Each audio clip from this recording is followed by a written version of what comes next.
Hello दोस्तों, स्वागत है आपका आरडी हिंदी कहानियाँ में। हम नागलोक के राजा वासुकी और परीक्षित की कहानी भाग 8 में आगे की ओर बढ़ते हैं। अब राजकुमार परीक्षित व निहालदे को कंचन महल में भेज दिया गया था। चूंकि वहां वे दोनों सुरक्षित थे, इसलिए वे वहां शांति से रहने लगे। इधर धनतर वैद्य ने भी महाराज से आज्ञा ली और वो अपने आश्रम की ओर चल दिए। उधर नागलोक में राजा वासिक ने फिर एक पान का बीड़ा सभा के बीच में फेंक दिया और बोले, जो भी नाग योद्धा धनतर वैद्य का अंत कर सकता है वह इस पान के बीड़े को चबाए। सभी नाग योद्धा एक दूसरे की शक्ल ताकने लगे, क्योंकि किसी भी नाग योद्धा में वैद्यराज धनतर का सामना करने की हिम्मत नहीं थी। वे सभी धनतर वैद्य को अच्छी तरह जान चुके थे। धनतर वैद्य में केवल अपने मंत्रों द्वारा उन्हें भस्म करने की शक्तियां विराजमान थीं, जिससे सभी नाग योद्धा भयभीत थे। आखिर बीड़े के पान दोबारा कुम्हलाने लगे तो राजा वासिक अब की बार तक्षक नाग से मुखवित होकर बोला, तक्षक नाग, भूरिया तो अपने कार्य में सफल होकर भी असफल रहा, किंतु क्या तेरे अंदर भी विष सूख चुका है? क्या अब तुझे भी मौत का भय सताने लगा है? यदि ऐसा ही है तो जा, ले शरण उन पृथ्वीवासियों की और छुप जा उनके दामन में। तक्षक नाग अपने बारे में ऐसी कड़वी बातें सुनकर काफी क्रोधित हुआ। वह फुंकारता हुआ खड़ा हुआ और बोला, महाराज, मेरे बारे में ऐसी बाड़ी बोलते हुए कुछ तो विचार किया होता। भला ऐसा कौन सा कार्य है जो मैंने आपके लिए पूर्ण न किया हो?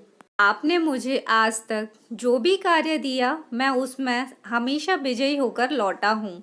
मैंने आपको कभी निराश नहीं किया, आज भी मैं आपको निराश नहीं करूँगा। और आप चिंता न करें, मैं पृथ्वीलोक जाकर धनतर वैद्य का अंत करके ही वापस लौटूंगा। फिर तक्षक नाग राजा वासिक से आज्ञा लेकर पृथ्वीलोक की ओर चल दिया। पृथ्वीलोक पहुंचकर तक्षक नाग ने एक ब्राह्मण का भेष बनाया और वैद्यराज धनतर के आश्रम में पहुंच गया। वहां जाकर उसने देखा कि आश्रम में तो कोई ही नहीं है। आखिर तक्षक नाग वहीं छुपकर धनतर वैद्य के लौटने का इंतजार करने लगा, किंतु काफी देर इंतजार करने के बाद भी जब कोई नहीं लौटा तो तक्षक को क्रोध आने लगा। वह धनतर वैद्य को ढूंढने की रणनीति बनाने लगा। तभी उसकी नजर एक झोंपड़ी की तरफ पड़ी, जो आश्रम से कुछ ही दूरी पर स्थित थी।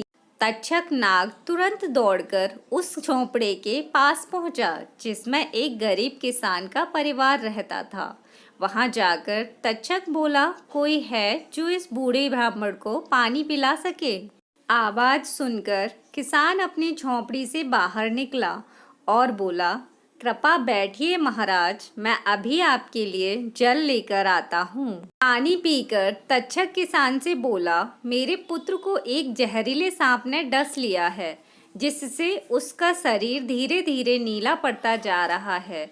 इसलिए मैं धनतर वैद्य को बुलाने उनके आश्रम गया था, किंतु मुझे वहाँ कोई नहीं मिला। क्या आप मुझे बता सकते हैं कि धनतर वैद्य मुझे कहाँ मिल सकते हैं? किसान, पंडित जी, धनतर वैद्य तो राजा पारिक की नगरी में गए हैं। पता चला है कि राजा पारिक और उनके पूरे परिवार को एक जहरीले सांप ने डसकर मृत्यु के घाट उतारने की कोशिश की है, किंतु अब वे सभी स्वस्थ हैं। वैद्यराज धनतर ने उन सभी के प्राण बचा लिए। क्योंकि आपका भी वैद्य जी से मिलना जरूरी है, तो क्यों ना आप भी राजा पारिक की नगरी ही चले जाएं। तक्षक नाग किसान का धन्यवाद करते हुए राजा पारिक की नगरी की ओर चल दिया।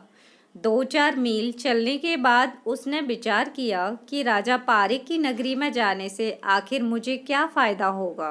वहाँ तो सभी नागलोक के दुश्मन हैं। अगर किसी को जरा भी भनक लग गई तो कुछ भी हो सकता है। क्यों ना मैं यहीं छुपकर धनतर वैद्य के आने का इंतजार करूं।